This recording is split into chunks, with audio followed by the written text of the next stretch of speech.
Every day in the NFL is another day of headlines. Robert Saleh has been fired from the New York Jets, and while everybody is clamoring for him to return to the Bay Area, I just don't think it will happen. Mike Silver, one of my colleagues on the beat with the 49ers, said that he spoke to Robert Saleh, who's going to take some time off, regroup, spend some time with his family, maybe go on a vacation, and then enter the next hiring phase. So I don't think that the 49ers will bring him back.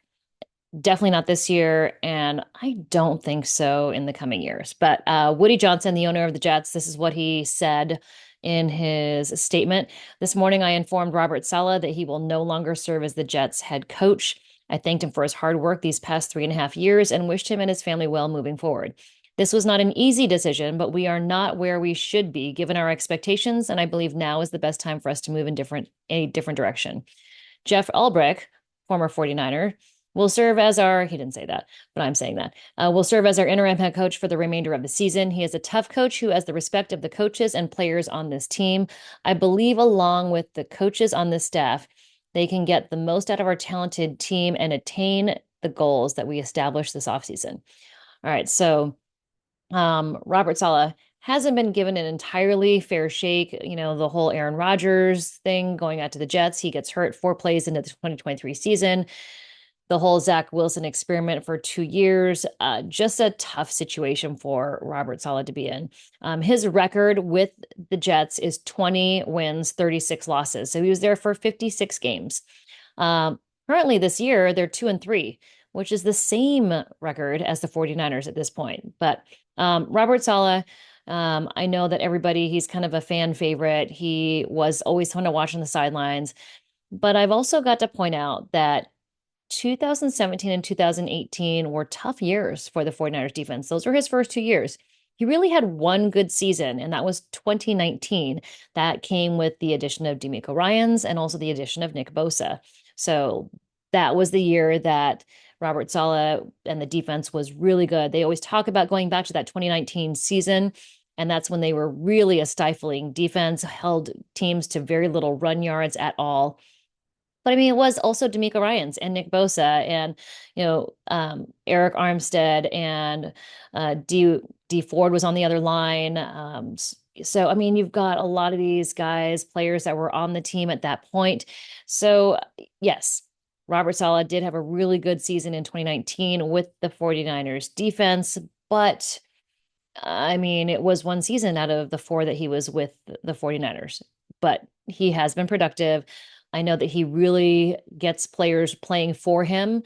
But I think also, I think out of Kyle Shanahan's tenure so far, I think DeMeco Ryans is really the best defensive coordinator that they've had. He knows the game so well, has been a player. He's a player's coach. He also is fired up on the sidelines. I would think if DeMeco Ryans ever became available to be a defensive coordinator again, they would definitely strike at that, at that opportunity.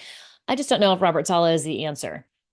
Um, it's really fundamentals. So 29 missed tackles over the last 2 weeks. I talked about this in the last video about, PFF does this report. And so it's fundamentals. And then it's fundamentals on the offensive side. It's guys dropping passes. It's fumbling balls that shouldn't be fumbled. And yes, there's going to be some that are just going to happen, but dropped passes that hit the guys in the numbers, that stuff, it's the fundamentals. And I don't know whether it's, yes, it is, they're in the first third of the season. Now they're entering the second third.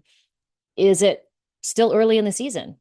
I don't know. I think we're getting into the meat of the season now. They have to start winning games if they want to keep their playoff hopes alive. So they've got a lot of work to do.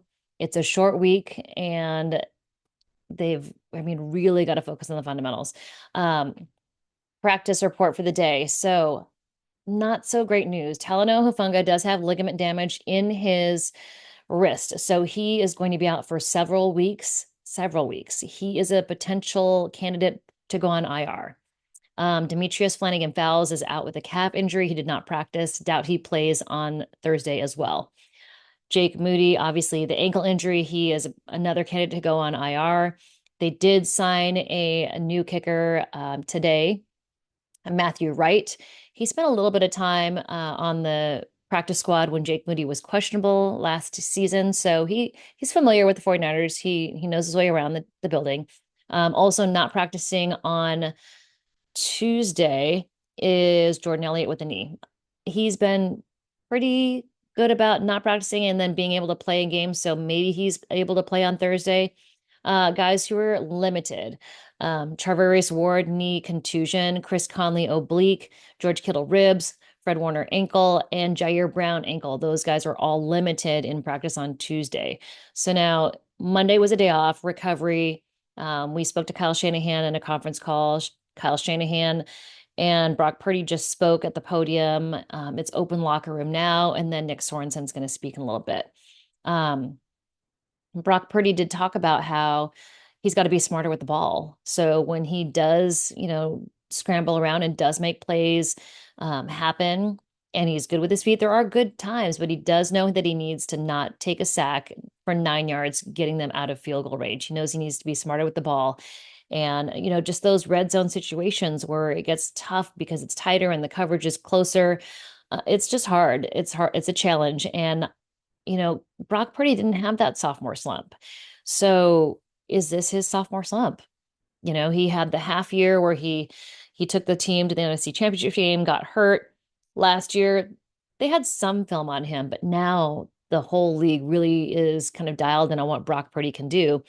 So he's using his legs and to the benefit of the teams a lot of the times, a lot of first downs, but also needs to know when to get rid of the ball. So it's a learning process. He's still young. He's in his third year, but it's really, I mean, if you look at it, he hasn't even played 2 full seasons of football yet. So I think he'll get better. And I think with the chemistry between him and Brandon Ayuk getting better, I think that it should help the offense a lot. Definitely Christian McCaffrey in the red zone, though, makes a huge difference. I know not it's kind of an excuse, but it's not an excuse. But when you have the offensive player of the year on your offense and he's not playing, I think that makes a huge difference in the red zone. So it's going to be a tough game on Thursday. I'll keep you updated heading to Seattle tomorrow morning, and I'll try to do another video then. All right. So that's news as far as I know it right now. They signed a new kicker. Talanoa Hufanga is going to miss a lot of time. Jake Moody's going to miss a lot of time. Other than that, Demetrius Flannigan-Fowles probably out for Thursday. Maybe Jordan Elliott as well. But the rest of the guys all limited on Tuesday. It is a travel day Wednesday. As long as everybody, the altitude and the plane and the pressurization, as long as there's no exacerbation of injuries at that time, they should play. And again, Robert Saleh, love him. Just don't think it's going to be with the 49ers this season. But, it is kind of nice to think about the success that he had when he was with the 49ers. But I think it's guys executing on the field. And Kyle Shanahan said that he's been pleased with how Nick Sorensen's planning the game, scheming it up, calling the plays.